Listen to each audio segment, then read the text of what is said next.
A warm, loving relationship with their parents is the best start in life any child can receive. Sadly, many infants and toddlers are deprived of this love when their parents are incarcerated. When these parents return home, they are strangers to their children and find it difficult to earn their affection and trust. And when the parent is a teen who knows little about parenting, the separation may permanently disrupt the relationship. We know that many of these teens have had troubled relationships with their own parents, particularly their fathers, and that these relationships are at the root of their problem behavior. The Baby Elmo program is a way to break this cycle, build relationships between teens and their children, and in the process give them a reason to succeed. Jennifer Rodriguez of the Youth Law Center in San Francisco works directly with developmental psychology researcher Rachel Barr from Georgetown University and California Juvenile Halls to implement the Baby Elmo program. This program was designed by Dr. Rachel Barr in the Youth Law Center. She really was capitalizing on the fact that teen media is a comfortable way for many teens to learn. It's an interactive way. Instead of just talking with a teen about what good parenting looks like, through use of the media, the teens actually have the opportunity to watch, for example, to watch Daddy Elmo practice a particular thing with his child, so it's modeled for the teen. And then the teen gets a chance to practice and then imitate, and that's a really effective way of learning. So the curricula was really designed to make sure that we are playing to teens' strengths and we're not just looking at ways that have not worked and have failed our youth in the past. Incarcerated parents themselves come to the Baby Elmo program with little or no experience in positive parenting. Juvenile Hall Program Director Susan Coleman from one of 3 juvenile halls in San Bernardino. And they felt that the program actually helped them become a better parent because they really didn't have a lot of contact with their own parents. A lot of these kids don't have home environments. Okay, so what they got from Baby Elmo was something that sometimes was a first for them. Okay. Don Meyer, Chief Probation Office in Sacramento, California. Children that have children often are ill-prepared for that experience. They have limited experience with their child, and often it's not very productive. They don't have the tools to allow them to parent, and this Baby Elmo program does do that. It helps them immensely. It gives them both a chance to grow. Our kids to be children with their children and then grow with their children. Though still in its earliest study phases, Baby Elmo is being enthusiastically received by both young mothers and fathers who participate in the program.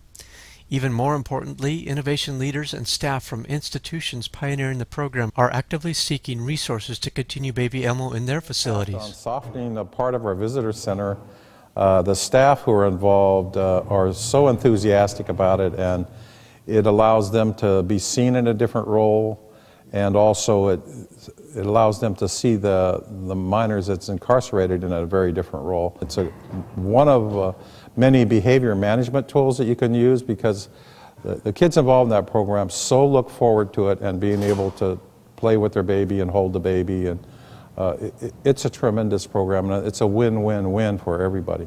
It's proven here with our children that once they get in contact with their children, the behavior, the attitude, everything changes. You see remorse, you see a more caring person. And once the response was came 0 for this kid, it's like, is this because his baby comes to visit, you know? Is this that baby, the teen parenting thing that's going on? So people wanted to become a part of it and be more supportive, and that's what we had. A lot of support from our staff. Our administration, not my administration per se, but the higher ups who at first were kind of like, yeah, well, okay, are now like, wow, this is really a good thing. So we need to get it in all institutions, all 3 of the institutions in our treatment program. So, yeah, it's an excellent thing. It's done a lot for us and our children. Too often, time spent in detention is dead time.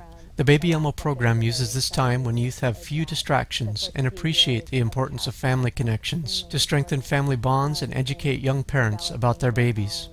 Instead of connecting with others by showing how tough and street smart they are, youth relate by sharing experiences with their children. Often youth console each other about a disappointing visit or remind each other to stay out of trouble, quote, for the sake of your baby.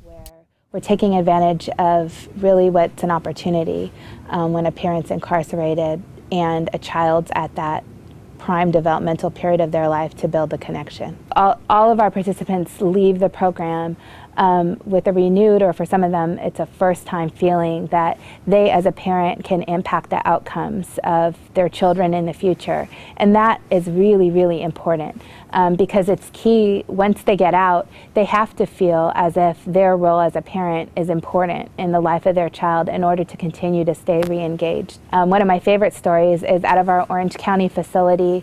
The young men there were learning in a group. They were doing their training sessions in a group, and they became such a great support system for each other, with sharing parenting information, with encouraging each other on when they were approaching some challenges in their parenting, that upon release they went to the probation officer and they asked if there was any way that they could continue meeting in the park with the probation officer and have daddy groups, because it was such a great support system for them. And of course it would have been a violation of their probation to continue meeting and to have contact once they were out of the facility. So they had to go and ask permission. But I think that just shows that youth are really leaving the program and leaving out with a commitment to doing things differently around their role as a parent.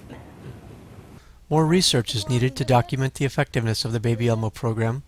Preliminary research documents observable, meaningful change in the way teen parents connect with their children and in the way these children connect to their parents. Institutions also report improvements in the behavior of the young parents and an increased motivation to succeed. Relationships between staff and youth also improve, reducing the attitude of hostility that often pervades these institutions. But the real success is in the baby smiles. These children, unlike their parents now, have the chance to know their parents and to grow up in an atmosphere of love rather than loss. A tremendous opportunity. Again, it's fairly staff intensive, so it's at a time where resources are shrinking, but it's the right thing to do, so when they do get out, they do have a positive relationship and they don't have to start all over, and they now have tools and techniques that they can use that they didn't have before. Baby Elmo needs your help. Public funding resources are scarce, and we must rely on contributions by individuals to ensure this important program reaches the children who need it most. We get birthday presents, Christmas presents, we get the Easter baskets, whatever the occasion is during the time we're in the kids are in the program, their baby has what every other kid has that's on the outs. We give little birthday parties. So for someone to donate, whether it be time, money, food, whatever, it's welcome, because it helps our kids feel like they're really giving a part. They're taking more of a than just not just holding and changing, but they're really giving something to their babies. They're at the birthday parties and they're looking, or at Christmas, and you have the little present for the baby. It's a great thing, and then the parents, the parents that are out there are kind of looking like, wow, this is really cool. So anybody that wants to donate anything, we're thankful for, because right now we have nothing. You can donate by calling 415-543-3379 or via the World Wide Web by going to the web address seen here. Fuzzy kind of, real fuzzy and loving and nurturing. A lot of kisses, a lot of hugs going on, And I think for the biological parent that's here, that's what they're missing, and what they probably missed when they were out there too. So they're giving what they didn't get.